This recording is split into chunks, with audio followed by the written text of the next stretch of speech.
The card was already yellowing at the edges when Victor Langford found it, propped against a cold stainless steel fruit bowl that had never held anything but imported oranges no one ate.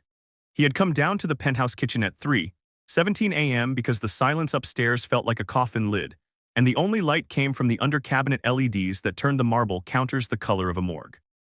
The envelope said Mr. Langford in a handwriting he didn't recognize, round, careful loops the kind a child practices in second grade. Inside was a single sheet of drugstore cardstock, a faded kitten wearing a party hat and the printed words wishing you joy on your special day. Beneath in the same earnest cursive. Happy 47th, sir. Thank you for letting me take care of Mia these 3 years. I know you're busy saving the world. I hope someone saves a slice of cake for you. Rosie. Victor stared at the kitten until its grin looked obscene. He had forgot his own birthday. Again, Mia, his 8-year-old, was asleep in the east wing under the watch of the night nanny he paid triple to stay invisible. Rosie was the day nanny, the one who arrived at 6:00 a.m. with a canvas tote full of construction paper and glue sticks, the one who left at 6:00 p.m. sharp because the agency contract said so. He could not remember the last time he had spoken to her beyond, leave the schedule on the island. He carried the card upstairs like contraband, past the Rothko that cost more than most people's houses, past the glass wall overlooking a city that never slept but never looked up either. In his study he locked the door, sat beneath the greenish glow of 3 monitors, and opened the nannycam archives he swore he would never use. The timestamp read 7:42 p.m., 2 hours after Rosie's shift ended. There she was, alone at the kitchen table, cutting tiny triangles from purple foil to make a crown for a doll. She hummed something minor key off tune. When the crown was finished, she set it gently on the doll's plastic head, then wrote the card. She wrote it slowly, tongue poking from the corner of her mouth the way Mia did during spelling tests. When she sealed the envelope, she pressed a kiss to the flap, a reflex so quick she might not have known she did it. Then she left, pulling the door until the latch clicked like a period at the end of a sentence. She was afraid to speak aloud. Victor rewound the clip and watched it again and again. At 4:05 a.m. he opened the payroll portal and looked up Rosie Delgado, 29 years old, hired through Kinder Care Elite. Hourly rate $22.50, no benefits because she was part-time flexible. Address, a studio apartment in Queens, 47 minutes by subway if the trains felt generous. Emergency contact, none listed. Notes from prior families, reliable, creative. Child lights up when she arrives. One red flag from a hedge fund wife in Greenwich. Overly familiar, please remind staff boundaries. Victor closed the laptop. The kitten card lay on the desk like a crime scene photo. He told himself he would handle it in the morning. Morning came and the city roared back to life with sirens and stock tickers. His assistant Priya slid the day's briefing across the table. Tokyo at 9, London at noon, earnings call at 3. Victor nodded, signed where the post-it flags told him to sign, and asked, casual, the way one asks about the weather, any chance Rosie's still in the building? Priya didn't blink. She clocks out at 6. It's 8:12. Ask her to stay late, double overtime. Tell her Mia needs help with a project.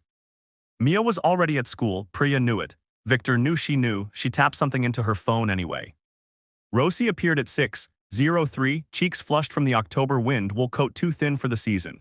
She carried the same canvas tote, now stuffed with library books whose due dates were highlighted in anxious neon. Victor met her in the foyer because he didn't trust himself to wait in the kitchen where the card had sat. Miss Delgado, his voice sounded like it belonged to someone else, boardroom baritone, 0 decibels of warmth. Rosie's eyes flicked to the security camera above his shoulder, then to the floor. Mia's science fair isn't until. It's not about Mia. He held out the birthday card. This was unexpected. Her face cycled through emotions faster than the trading algorithms he lived by: confusion, recognition, mortification.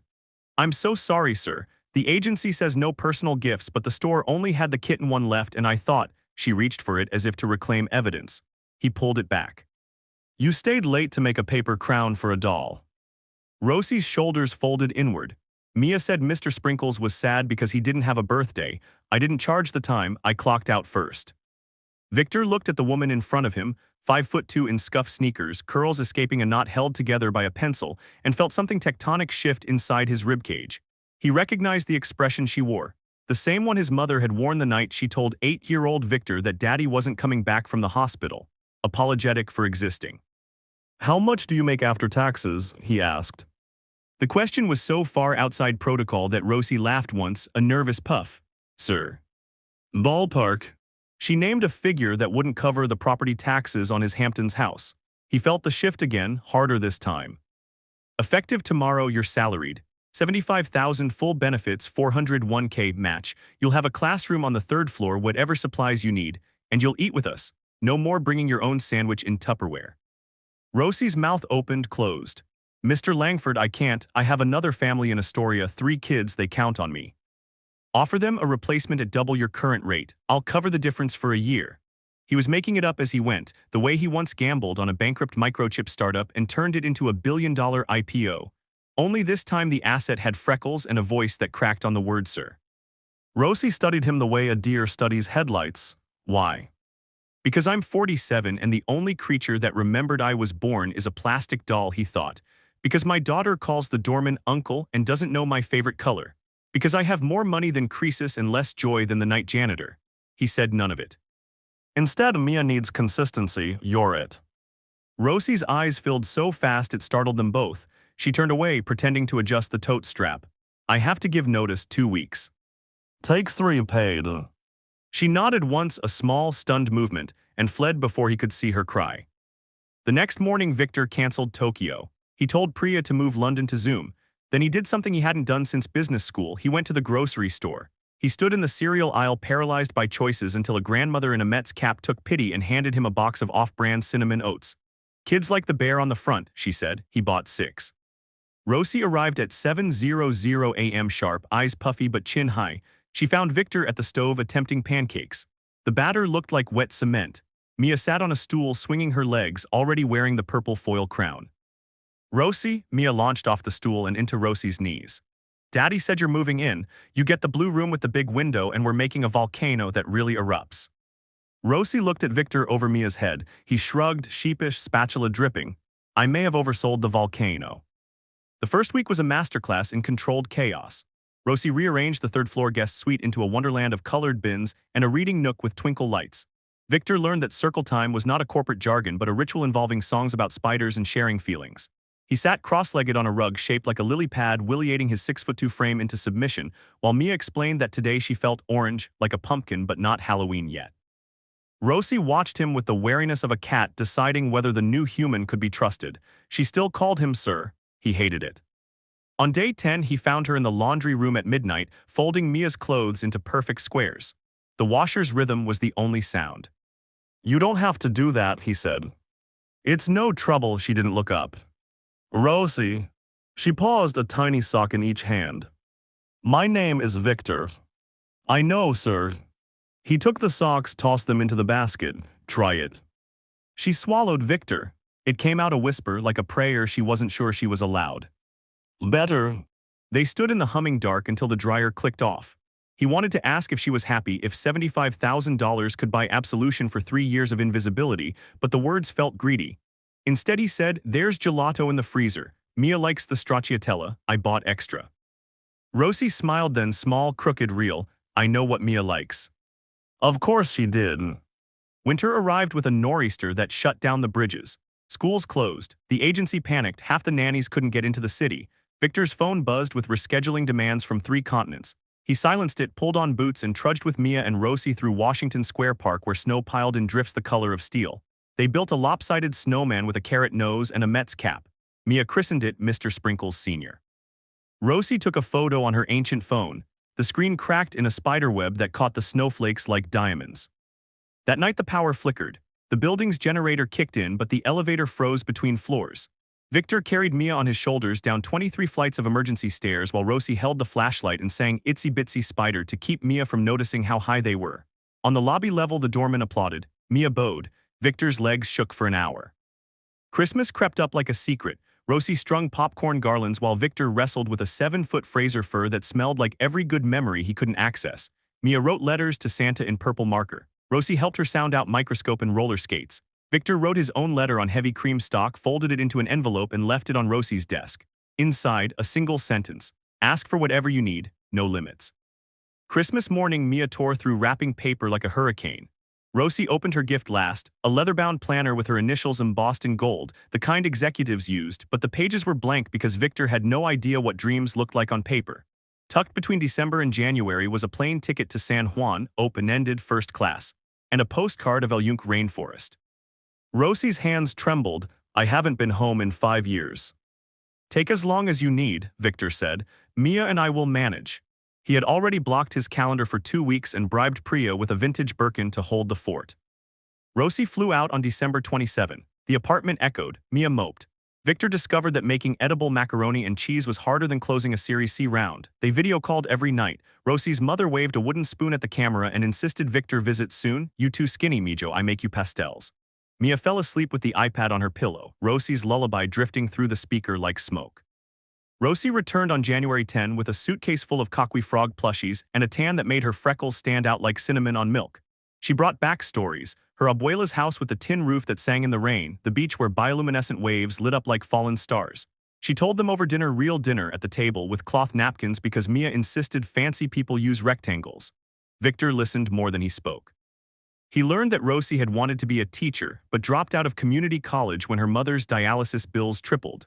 She learned that Victor's father had died when he was 12 and his mother followed at 19, leaving him a scholarship and a terror of attachment. February brought the science fair.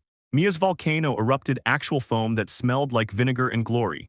Rosie filmed it on her new phone. Victor had upgraded her plan without asking. The judges gave them second place. Mia didn't care. She had hugged her dad in front of the entire gymnasium and he hadn't flinched. Spring unfurled. Rosie enrolled in night classes for early childhood education, tuition covered by a mysterious scholarship that shared Victor's initials. She aced her midterms. Mia learned to read chapter books. Victor learned to braid hair badly but with commitment. On Saturdays, they took the subway to Coney Island because Mia wanted to see the ocean in winter. Rosie packed empanadas wrapped in foil. Victor carried the cooler and discovered he liked the weight of it, the usefulness. One Friday in May, Rosie didn't come down for breakfast. Victor found her in the classroom staring at an acceptance letter from Bank Street College of Education. Full ride. She looked up, eyes shining with terror. It's a master's program, 2 years, I'd have to cut hours. Victor's heart performed an uncharacteristic somersault. Take the hours you need, we'll figure it out. I can't ask you to. You're not asking. That night he booked a table at a rooftop restaurant with a view of the skyline he used to conquer. He wore the sweater Rosie once said made him look less like a shark. Mia stayed with Priya, who had become an honorary aunt. Over burrata and sparkling water, Rosie didn't drink. He told her about the first company he ever started, a lemonade stand at age 9 that failed because he gave away free refills to anyone who looked sad. She laughed until she cried, then cried without laughing when he said, I don't want to be the man who forgets birthdays anymore. Rosie reached across the table and touched the back of his hand, featherlight. You're not. Summer arrived humid and golden. Rosie's program started. She left at 7:00 a.m. for classes, returned at 4:00 p.m. to relieve the substitute nanny Victor had hired at triple rate to bridge the gap. Evenings were homework in playgrounds and fireflies in Central Park. Mia caught one in a jar and named it Professor Sparkle. Victor took them to Puerto Rico for a week, his first vacation without a laptop. Rosie's family enveloped them in music and mofongo and questions in rapid Spanish that Mia answered with confident Spanglish. Victor danced merengue badly and didn't care who saw. On the last night they walked the beach at Luquillo, the moon hung low and bloated. Mia had fallen asleep on Victor's shoulder, frog plushie dangling. Rosie kicked off her sandals and let the waves erase her footprints. I used to think kindness was a luxury, she said. Like caviar, you could live without it. Victor shifted Mia's weight, and now I think it's oxygen. You don't notice until someone takes it away. He wanted to tell her that she had resuscitated him, that the birthday card was the defibrillator, but the words felt too big for the salt air. Instead he said, move into the East Wing permanently. The classroom too, make it yours. Rosie stopped walking. Victor. I'm not asking out of guilt. He met her eyes. I'm asking because the apartment is too quiet when you leave, because Mia asks for you in her sleep, because he stopped, throat raw, because I want to see what happens when we stop pretending this is just a job. Rosie studied the horizon where the sea met the sky in a line that looked breakable. I'm terrified, she whispered. Me too. She took Mia from his arms, settling the child against her hip with the ease of long practice. Then she reached for his hand. Her fingers were calloused from cutting construction paper, warm from the sun.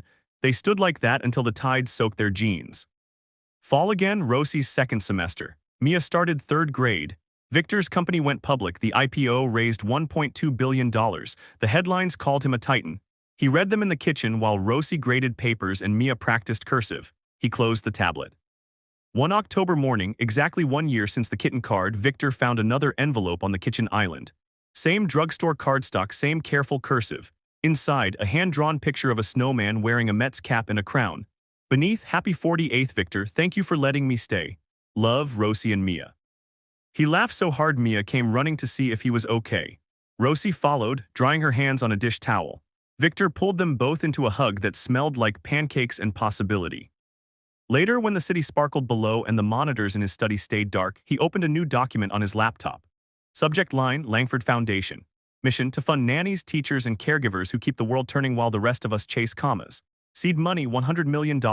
First scholarship recipient, Rosie Delgado, for whatever came after the master's, PhD, school of her own, whatever she dreamed on those blank planner pages.